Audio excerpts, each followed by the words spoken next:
মধ্যে দেখা যায় নাই।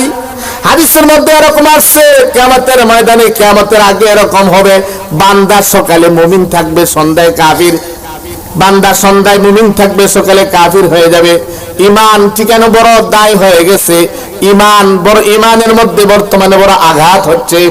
এ কারণে ভাই আপনাকে আমাকে বুঝতে হবে ঈমান কাকে বলে। চলুন আমরা একটু সামনে যাই।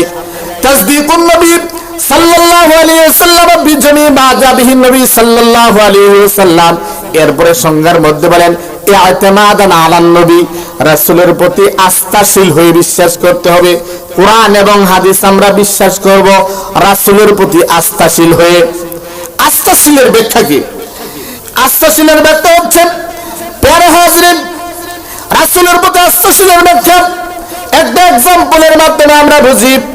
রাসূল যখন মেরাজ থেকে আসলেন, মেরাজ থেকে আসার পরে রাসূল সাল্লাল্লাহু আলাইহি সাল্লাম সকালে সাহাবায়ে কেরামের কাছে মেরাজের কাহিনীগুলো বর্ণনা করলেন, মেরাজের ঘটনাগুলো বর্ণনা করলেন। একই রাতের মধ্যে বাইতুল মাকদিস গেছেন, একই রাতের মধ্যে জান্নাত জাহান্নাম সব কিছু পরিদর্শন কইরা আবার জমিনের মধ্যে ফিরে আসছেন। প্যারা হাজিরিন, রাসূল এরকম যখন কাহিনীগুলো বর্ণনা করলেন, আবু জেহেল, উতবা সবাই, সমস্ত কাফেররা টিস্কারি করা শুরু করে দিল। এতদিন মুহাম্মদ সাধারণ কথা বলতো, এখন দেখা যায় মস্ত বড় পাগলামি কথাবার্তা বলতেছে। ঘটনাক্রমে আবু বকর সিদ্দিক ওই দিন ফজরের সালাত আদায় করেন নাই মসজিদের মধ্যে। হঠাৎ করে আবু জেহেল আর আবু বকরের সাথে সাক্ষাৎ হয়ে গেল। আবু জেহেল বলতেছে, আবু বকর তুমি কি জানো তোমার বন্ধু মুহাম্মদ আজব গুজব কথাবার্তা বলা শুরু করে দিয়েছে?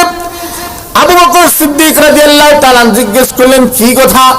তোমার বন্ধু মুহাম্মদ বলে এক রাত্রে নাকি বাইতুল মাকদিস গেছে, ওখান থেকে 7 আসমান গেছে, জান্নাত জাহান্নাম সব কিছু দেখে নাকি আবার এক রাত্রে সকালের আগে আগেই ঘুরে আসছে। তুমি কি তা বিশ্বাস করো নাকি? আবু বকর সিদ্দিক রাদিয়াল্লাহু তাআলা বলেন, আমার হাবিব মুহাম্মদুর রাসূলুল্লাহ সাল্লাল্লাহু আলাইহি ওয়াসাল্লাম কি এরকম কথা বলেছেন? বলে হ্যাঁ, এরকম কথা বলেছেন, আর না হয় তুমি গিয়ে শোনো। তখন আবু বকর সিদ্দিক রাদিয়াল্লাহু তাআলা বলেন, আমার শোনার দরকার নাই, আমার শোনার দরকার নাই। যদি মুহাম্মদ আরবি সাল্লাল্লাহু আলাইহি ওয়াসাল্লাম এরকম কথা বলে থাকে, তাহলে শোনো, আমি এই কথার স্বীকৃতি দিচ্ছি। রাসূল এক রাত্রের ভিতরে মক্কা থেকে বাইতুল মাকদিস গিয়েছেন, ওখানে 7 আসমান সব কিছু দেখে আবার এক রাত্রের ভিতরে ফিরে এসেছেন। রাসূলের প্রতি কেমন আস্থা ছিল, কেমন বিশ্বাস ছিল! এই বিশ্বাস আর আস্থাশীল হয়ে বিশ্বাস করার নাম হচ্ছে ঈমান। প্যারা হাজরিন, আর না হয় দেখেন কাফেররা সকালে বলতেছে, মুহাম্মদ তুমি যে বলো বাইতুল মাকদিস গেছো, বলো তো দেখি বাইতুল মাকদিসের মধ্যে কয়টা দরজা আছে? যখন এরকম আর প্রশ্ন শুরু করে দিল, বলো বাইতুল মাকদিসের মধ্যে কয়টা সিঁড়ি আছে, কয়টা জানালা আছে? যখন এরকম কথাগুলো বলতেছিল, তখন রাসূল আরবি সাল্লাল্লাহু আলাইহি ওয়াসাল্লাম কি জবাব দিবেন? মেরাজের মধ্যে গেছেন, বাইতুল মাকদিসের জানালা গোনার লাগি নাকি? মেরাজের মধ্যে গেছেন রাসূল বাইতুল মাকদিসের দরজাগুলো গোনার জন্য নাকি? মসজিদের সিঁড়িগুলো গোনার জন্য কি রাসূল ওখানে গেছেন নাকি? রাসূল কাফেরদের কি প্রশ্নের জবাব দিবেন? ইতস্ততার মধ্যে পড়ে গেলেন। এমনটা অবস্থায় আল্লাহ রাব্বুল আলামিন বললেন, আল্লাহ রাব্বুল আলামিন বললেন, আল্লাহ রাব্বুল আলামিন বললেন, হে জিবরাইল যাও আমার হাবিবের সামনে গিয়ে বাইতুল মাকদিসের মানজারটা তুলে দিল। তখন জিবরিল আমিন আলাইহিস সালাতু ওয়াস সালাম বাইতুল মাকদিসের মানজার দৃশ্যটা রাসূলের সামনে তুলে ধরলেন। রাসূল সাল্লাল্লাহু আলাইহি সাল্লাম কি করলেন? বাইতুল মাকদিসের মঞ্জুরগুলো দেখে দেখে, দৃশ্য দেখে দেখে বললেন, এতটা জানালা, এতটা দরজা, এতটা সিঁড়ি। কাফেররা যে সমস্ত প্রশ্নগুলো করতেছেন সবগুলোর উত্তর দিচ্ছেন। জোরে জোরে বলি সুবহানাল্লাহ। সবগুলোর উত্তর দিচ্ছেন। এত উত্তর দেওয়ার পরও এই সমস্ত কাফেররা ঈমান আনে নাই। পক্ষান্তরে আবু বকর সিদ্দিক রাদিয়াল্লাহু তাআলা শুধু এতটুকু বলছেন যে রাসূল বলছেন কিনা না, আমার হাবিব বলছেন কিনা না।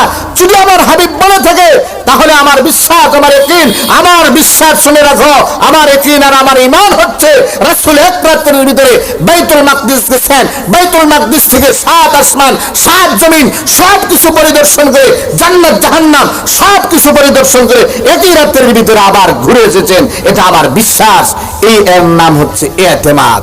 প্যারা হাজিরিন, ইমাম হতে হলে ইআতিমাদান আলান নবী হতে হবে, রাসূলের প্রতি আস্থাশীল হয়ে রাসূলকে বিশ্বাস করতে হবে। প্যারা হাজিরিন, আমরা অনেকে আছি কোরআন মানি, কোরআন মানতে গিয়ে বিজ্ঞান দিয়ে জাস্টিফাই করি কি করি না? অনেক এরকম আছে বহুত পণ্ডিতগিরি করে বিজ্ঞান দিয়ে কোরআনকে জাস্টিফাই করে, বিজ্ঞান দিয়ে কোরআনকে জাস্টিফাই করে, বলে কোরআন যদি তার বিজ্ঞান অনুযায়ী মিলে তাহলে বিশ্বাস করে, আর না হয় সেটা মানতে চায় না। প্যারা হাজিরিন, কেউ যদি এরকম করে তারও ঈমান হবে না। কারণ তুমি ফেরেশতারে কোন বিজ্ঞান দিয়ে গবেষণা করবা, জান্নাত জাহান্নাম কিভাবে বিজ্ঞান দিয়ে গবেষণা করে তুমি আবিষ্কার করবা, ফুলসিরাত কোন বিজ্ঞান দিয়ে গবেষণা করে তুমি আবিষ্কার করবা, ওইগুলি বিজ্ঞান দিয়ে গবেষণা করে আবিষ্কার করা সম্ভব নয়। এ কারণে কোরআন মোতাবেক যদি বিজ্ঞান হয় আর এভাবে যদি কেউ বিশ্বাস করে, আপনার বিজ্ঞান মোতাবেক যদি কোরআন হয়, বিজ্ঞানের থিওরিতে যদি কোরআনটিকে আর বিশ্বাস করে, এরকম বিজ্ঞানওয়ালা ইমানদার হইতে পারে না। তার ইমানটা হবে বিজ্ঞান পূজারী, ইমান পূজারী হবে না। অনেকে আছে আবার আকল দিয়ে বিশ্বাস করে, আকল দিয়ে যদি ধরে, তার আকলে যদি ধরে তাহলে বিশ্বাস করে, যুক্তিকতায় যদি ধরে বিশ্বাস করে তাহলে আপনার তার মেনে নেয়, আর না হয় মানতে চায় না। মনে করবেন এটা আসলে মুমিন নয়, আকল পূজারী, বিজ্ঞান পূজারী, আকল পূজারী। কিন্তু ঈমান হইতে হলে ইআতিমাদান আলান নবী, রাসূল যেভাবে বলেছেন ওইভাবে বিশ্বাস করতে হবে, রাসূলের প্রতি আস্থাশীল হয়ে বিশ্বাস করতে হবে, আর না হয় ঈমান হবে না। প্যারা হাজিরিন, ঈমানের সংজ্ঞার মধ্যে আরেকটা কথা বলেন, মা তাবররি আন জামিই মা সাওয়াল্লাহ, আল্লাহ ব্যতীত যত কানুন আছে, মানুষের তৈরি যত বিধান আছে, ওই সমস্ত বিধানগুলোর প্রতিও বেজারি প্রকাশ করতে হবে। মানুষের তৈরি যত কানুন আছে, যত বিধান আছে, সব কিছুর প্রতি আপনার বেজারিও প্রকাশ করতে হবে। যদি আপনি বেজারি প্রকাশ করেন না তাহলে আপনি ইমানদার হবেন না। প্যারা হাজিরিন, কারণ কি? প্যারা হাজিরিন, কেউ যদি বলে আমি কোরআনও ভালোবাসি, গীতাও ভালোবাসি, কি মনে করেন আর ইমানদার হইতে পারবেন নি? কোরআনও ভালোবাসি, গীতাও ভালোবাসি, এর আপনি মুমিন বলতে পারবেন না। কেউ যদি বলে আমি মসজিদও ভালোবাসি, মন্দিরও ভালোবাসি, এর আপনি ইমানদার বলতে পারবেন না। কেউ যদি বলে আমি নামাজও ভালোবাসি, পূজাও ভালোবাসি, তারে আপনি ইমানদার বলতে পারবেন না। ও ভাই, আপনি যে পূজারে ভালোবাসেন, পূজার মধ্যে যে যান, যাওয়ার পরে এই সমস্ত পূজারী যারা আছে এরা কি আপনার মসজিদের মধ্যে কখনো আসে নাকি? জুমার নামাজ কখনো এসে পড়ে নাকি? কখনো কোনো সময় শবে বরাতের নামাজের মধ্যে আসেনি? অনেকে আছে স্লোগান দেয়, ধর্ম যার যার, ধর্ম যার যার, উৎসব সবার, এরকম স্লোগান দিয়া পূজার মধ্যে যায়। আরে ভাই, আপনি পূজার মধ্যে যাচ্ছেন সাইয়্যিদনা হযরত ইব্রাহিম আলাইহিস সালাম থেকে আরো বেশি, আপনি কি বাধ্য হইছেন নাকি? সাইয়্যিদনা হযরত ইব্রাহিম আলাইহিস সালামকে বাবা বলেছিল চলো পূজার মধ্যে চলো, মা বলেছিল চলো পূজার মধ্যে চলো, ভাই বলেছিল পূজার মধ্যে চলো।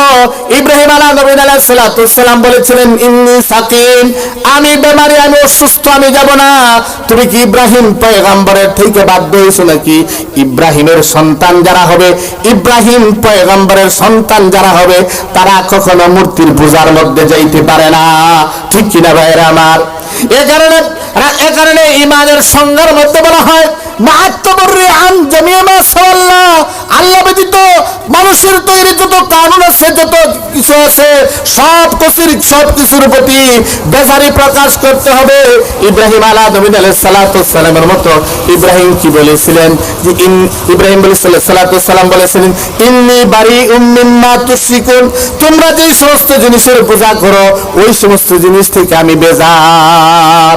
এ কারণে আপনার আমার ঈমানটা সঠিক হতে হলে, ঈমান জাস্টিফাই করতে হলে আপনার কুফরি তাগুতি যত শক্তি আছে সব কিছুর প্রতি বেজারি প্রকাশ করতে হবে। আল্লাহ রাব্বুল আলামিন আপনাকে আমাকে সঠিক ঈমান নিয়া এবং জান্নাতুল ফিরদাউসের ওয়ারিস হওয়ার মতো তৌফিক দান করুন। সকলে বলি আমিন।